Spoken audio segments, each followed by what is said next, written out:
pondong kinuha ng National Treasury mula sa PDIC, abay dapat daw pong isoli ayon po kay Senadora Loren Legarda. Report mula kay RH28, Lakay Raymond at Paz. Lakay Raymond.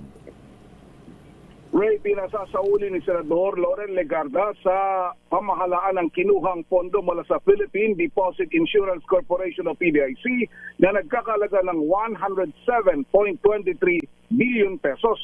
Ayon kay Legarda, ang pondong ito ay para protektahan ang mga bank depositors at hindi sobrang kita ng pamahalaan.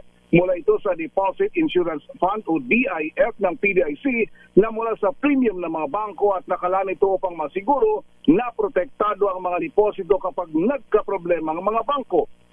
Nagbabala si Legarda ng paglipat ng reserbang pondo ng PDIC sa National Treasury kahit na para sa layunin ng kaunlaran ay naglalagay sa panganib ng tiwala ng publiko sa sistema ng deposit insurance.